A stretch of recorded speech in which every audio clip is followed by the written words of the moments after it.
Olá, amigos! Estamos de volta para mais um episódio da série O Livro dos Médiuns. Este o episódio de número 85. Bom, para você que está nos acompanhando no canal, nós estamos estudando neste instante o capítulo de número 19 do Livro dos Médiuns e sem mencionar esse nome, sem usar essa palavra, que palavra é essa? Se você nos acompanhou nos episódios anteriores, trata-se da expressão comumente usada no meio espiritista, chama-se animismo. Sem usar a palavra animismo, Allan Kardec se serve no capítulo 19, expedindo uma série de considerações a esse respeito. E nós trabalhávamos aqui, estudávamos juntos, absorvíamos os conhecimentos e as informações dadas pelo mestre de Lyon nesse capítulo 19 e encerramos o episódio passado, onde, quando nos despedíamos, anunciávamos agora então o estudo dos médiuns inertes.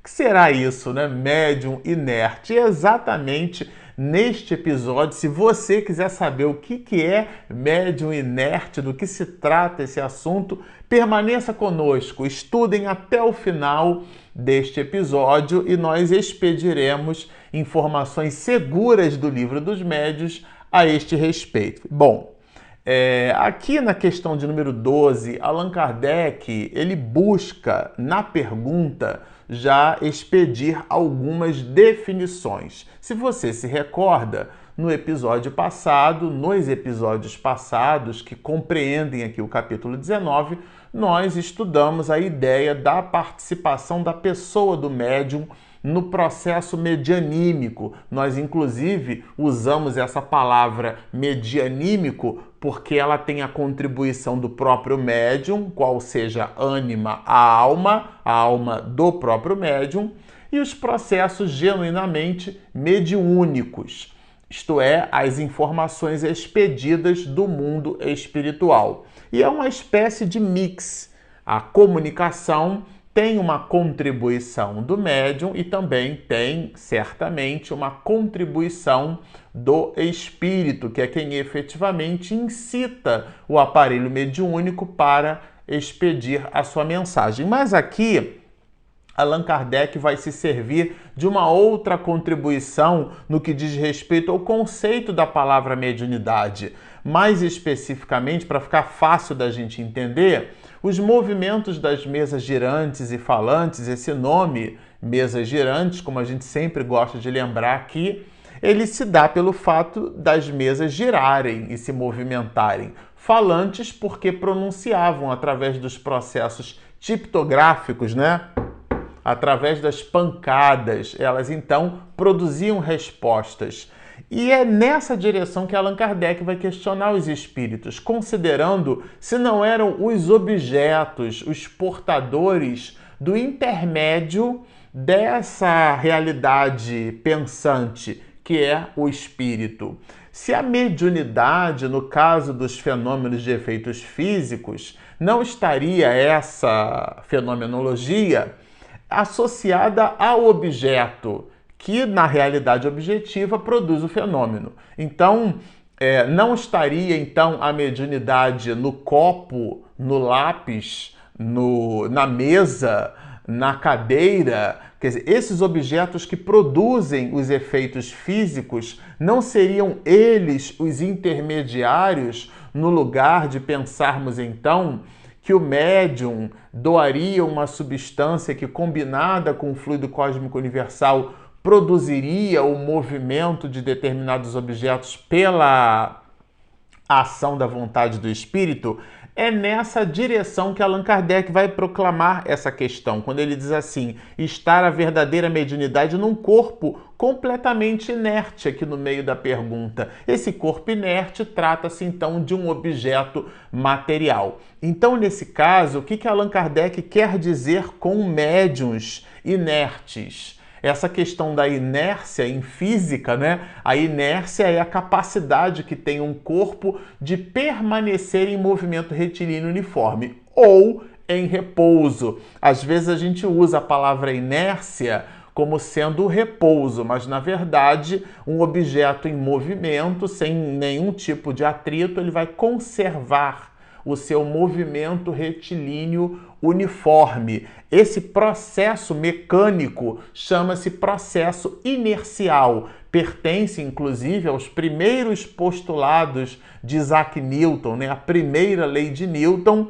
é a lei da inércia. Para ficar fácil da gente entender, quando a gente está num coletivo, por exemplo, ou está num carro, num veículo, e esse veículo está em movimento, quando o motorista freia, a gente joga o corpo para frente, porque a gente tende a permanecer em movimento retilíneo uniforme, né? Então, esse estado inercial, os médiuns inertes, porque são objetos que ficam fisicamente parados. E são esses objetos que poderiam, então é uma especulação aqui de Kardec, se transformar no responsável pelo efeito mediúnico, isto é, tira-se o médium, a pessoa do médium do processo e o espírito se utiliza diretamente do objeto. E ali ele produz o efeito, né?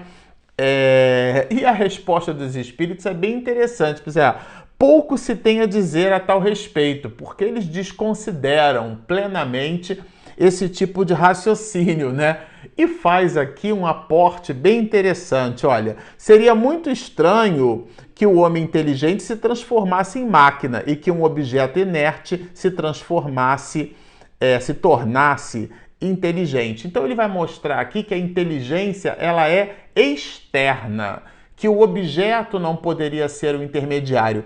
E aqui é bem curioso, porque todo o raciocínio que a gente vem desenvolvendo até aqui, a gente observa que o efeito inteligente tem uma causa inteligente sim, que é o espírito, mas até o ponto do capítulo 19, nós já aprendemos com Allan Kardec que mesmo os fenômenos de ordem material, como eles produzem efeitos inteligentes, o meio é físico, mas o efeito daquela manifestação é de ordem inteligente. Mesmo as pancadas que as mesas produziam, essas pancadas são analisadas do ponto de vista tipográfico.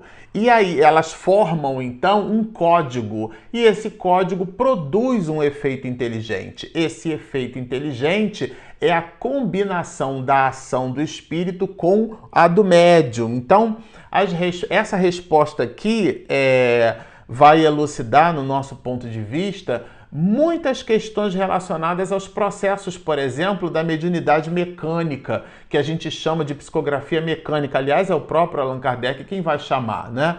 A psicografia mecânica, a psicografia intuitiva, a semimecânica.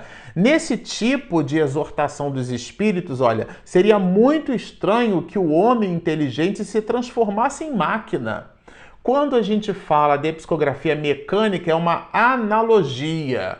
É para nós separarmos pelos extremos a ideia de que o espírito não se utiliza diretamente de toda a construção cognitiva do médium, porque ele inspira o médium e o médium vai se servir, recebendo aquela inspiração, de todos os valores intrínsecos, inclusive das suas próprias palavras. Então aqui é a veia da intuição. Agora, o mecanismo que incita o médium a escrever é agnóstico a ele. Então é o espírito, né? E ele vai aqui, o espírito de Skoll, o espírito superior, que responde a Allan Kardec a essa pergunta, vai estabelecer uma dicotomia, né? Seria muito estranho aportar a um homem inteligente a valoração de uma máquina e que um objeto inerte pudesse se tornar inteligente. Então, de fato, o objeto não poderia ser o intermediário de um processo inteligente se o objeto, considerando algo imaterial, algo sem vida, né?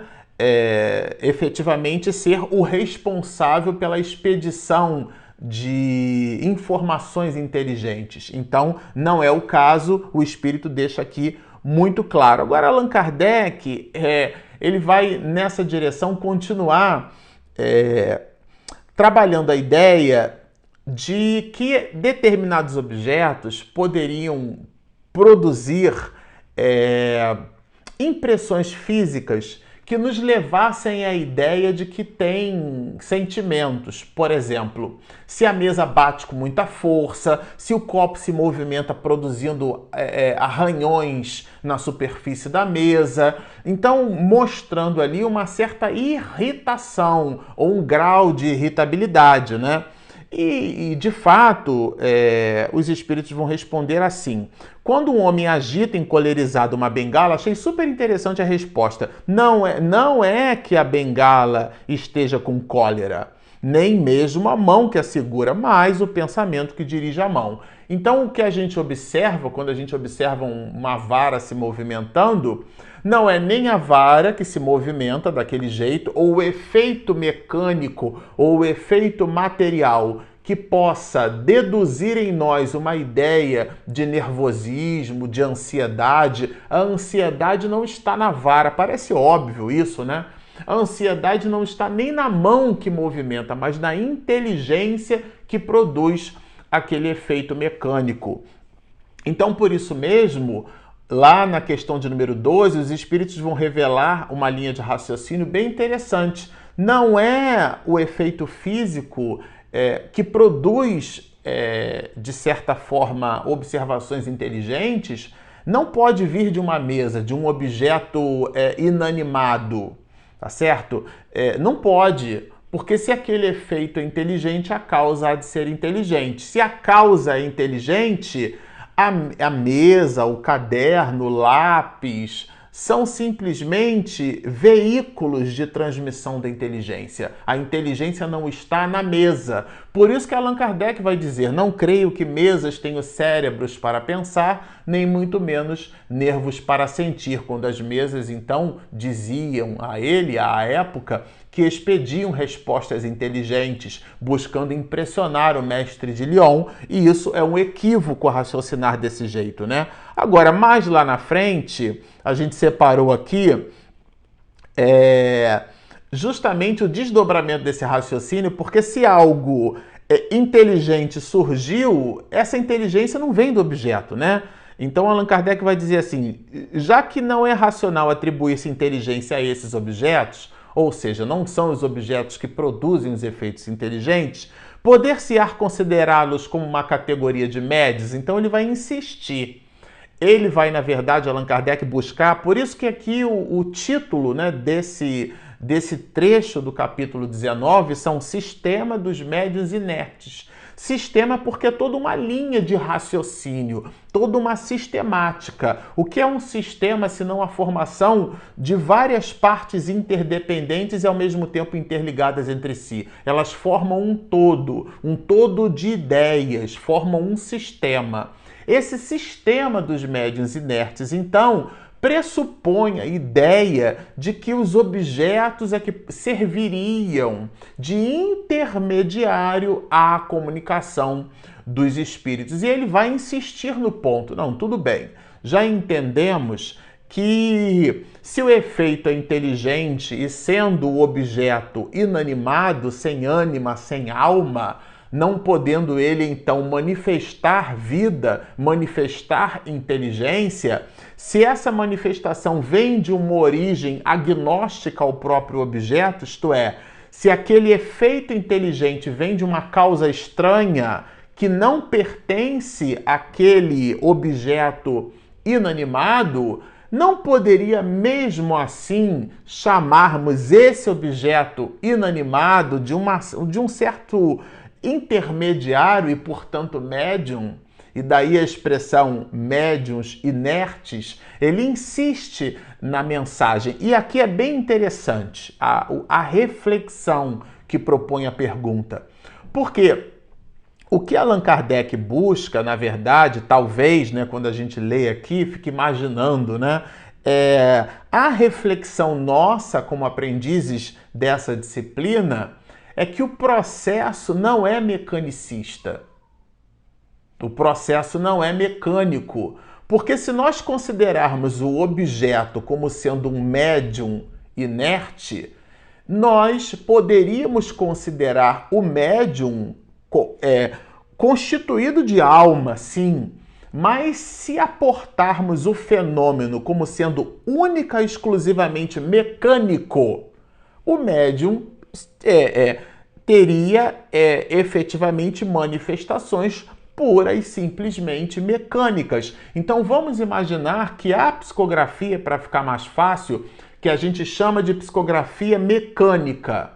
Então a gente acha que os processos mecanicistas são aqueles que não passam da córtex cerebral, mas os espíritos vão nos dizer que o médium participa do processo, naquilo que o próprio mestre de Leão vai nos chamar de relações fluídicas. São relações simpáticas entre aqueles dois espíritos. Lembrando que o nível de acoplamento entre o médium e o espírito é no campo das ideias. O espírito transmite o pensamento e o médium capta aquele pensamento, que se manifesta no aparelho nervoso da realidade medianímica daquele médium dentro da sua condição anatomofisiológica, ou seja, ela vai se exacerbar através da psicofonia ou num processo de torpor, de êxtase, de transe sonambúlico, que Allan Kardec vai chamar de sonambulismo consciente ou inconsciente. Consciente porque enquanto o espírito toma do instrumento fonador, o médium tem consciência do processo. E aqueles outros que entram no estado de torpor, como se fosse um desmaio, e aí quando eles voltam, não se dão conta dos detalhes da fenomenologia, mas ainda assim há o acoplamento perispírito a perispírito, né? Esse interpolar do espírito do médium com o espírito desencarnado, perispírito a perispírito, dos dois, que é o corpo espiritual. Porque nós, seres humanos, somos um espírito e possuímos, vamos dizer assim, dois corpos, né? O corpo material dessa realidade objetiva que a gente analisa e percebe pelos sentidos, e nós temos um outro corpo que permanece conosco depois da desencarnação. Esse corpo é o corpo perispiritual. Esse corpo perispiritual, a gente já comentou isso aqui várias vezes em outros episódios, é o perispírito. Esse perispírito, ele tem características, vamos dizer assim, características eletromagnéticas. E essas características que produzem uma espécie de imantação fluídica com o espírito, constroem uma espécie de conduto, como se fosse um fio por onde o elétron trafega, por onde a informação vai decodificada, vai demodulada pelo medianeiro. E nesse processo a gente poderia considerar todo ele pura e simplesmente mecânico, porque mesmo os processos que a gente chama de intuição, ainda assim seria o espírito pura e simplesmente se servindo de toda a estrutura mecânica da voz, do mesmo jeito que ele consegue movimentar lápis, movimentar mesas, ele poderia movimentar a laringe, movimentar a estrutura do instrumento fonador do médium, ele poderia movimentar o braço. E essa movimentação do braço ser, em considerando a mecânica, a gente então não ter nenhuma participação do médium ao ponto de considerá-lo aqui como sendo um objeto. Do mesmo jeito que o sistema dos médiuns inertes vai considerar. Mas Allan Kardec faz a linha de raciocínio trazendo para o objeto propriamente. A gente está estendendo a reflexão, trazendo para o aparelho medianímico, porque vejam só a resposta, né, dos espíritos, né? Isso é uma questão de palavras. Daí a analogia que a gente faz, né? Que pouco nos importa, com quanto, né? Com tanto que vos entendais. Sois livres para dar a um boneco o nome de homem. Eu achei essa resposta aqui até bem contundente, assim, né? sois livres, quer dizer, olha a analogia, a comparação que o Espírito faz. Sois livres para dar a um boneco o nome de um homem. Porque o boneco é considerando o objeto. O objeto não pode produzir ele efeitos inteligentes se não tem inteligência. Então, mesmo os efeitos mecânicos, mesmo as produções medianímicas de ordem mecanicista, precisa ter por detrás uma inteligência. Porque senão o efeito inteligente, à luz dessa resposta, não poderia se produzir. E a última questão, né, dentro dessa perspectiva analítica, Allan Kardec vai fazer é justamente sobre a linguagem do pensamento. Então ele faz uma afirmativa, que é muito importante. Ele afirma antes de perguntar, estabelecendo uma espécie de pré-requisito, né, para a pergunta que ele vem a fazer. E didaticamente, didático-pedagogicamente, para nos ensinar. É um binômio aqui, né? E ele vai afirmar: os espíritos só têm a linguagem do pensamento, ponto e vírgula. Ou seja, os espíritos, eles quando se comunicam pelos médiuns, eles não falam em italiano, não falam em latim, não falam em português, não falam em francês. Eles exprimem uma ideia em nível de pensamento, eles não articulam a palavra do jeito que nós estamos articulando aqui. Não. E Allan Kardec afirma antes de perguntar. A linguagem, e ele inclusive é bem contundente, olha, os espíritos só têm a linguagem do pensamento. Não dispõem da linguagem articulada, mas se quem tinha dúvida, não tem mais. De modo que, para eles, só há uma língua. Olha que interessante. Assim sendo, um espírito seria capaz de exprimir-se por via mediúnica numa língua que jamais falou quando vivo? Olha, assim sendo o espírito, ele não está falando do médium. Ele está perguntando a Allan Kardec se um espírito poderia se comunicar num idioma contrário ao que ele, espírito, conhece. Né? E neste caso, quer dizer, admitindo esse processo, de onde tira as palavras de que se serve? Como pode um espírito então se manifestar, não estamos falando do médium, estamos falando do espírito, se manifestar num idioma contrário ao seu conhecimento, né? E aí os espíritos, eles respondem assim: olha, você acaba de tirar da tua pergunta a própria resposta. Porque no momento em que a linguagem dos espíritos é a linguagem do pensamento e não a palavra articulada, o que ele entrega é uma vibração do seu pensamento e não o idioma, tá certo? O espírito errante, quando se dirige ao espírito encarnado do médium, não lhe fala francês, ele cita aqui, mas a língua universal, que é o quê? Que é a do pensamento. Para exprimir suas ideias numa língua articulada transmissível, ele utiliza as palavras do vocabulário do médium. Opa!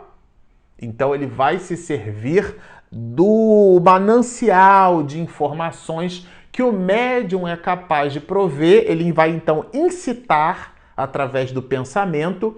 Ele produz, vamos dizer assim, uma corrente eletromagnética que conduz o seu pensamento, e aquilo então se manifesta no aparelho medianímico e pode, né, se traduzir num idioma agnóstico ao pensamento do espírito.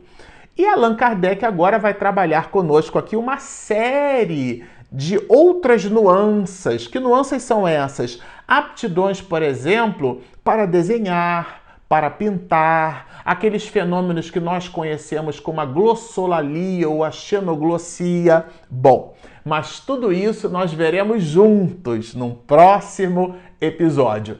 Se você nos assistiu até aqui e gostou do nosso episódio, mas ainda não se inscreveu, por favor, Espiritismo e Mediunidade. Ali embaixo você clica em inscreva-se, do lado tem o sininho. Quando a minha esposa Regina faz a edição caprichadíssima, você recebe o material em primeira mão. E nós temos também o nosso aplicativo gratuito disponível na Google Play e na Apple Store. Bom, estão feitos os convites. Baixem o nosso app, inscrevam-se no nosso canal, sigam-nos e muita paz!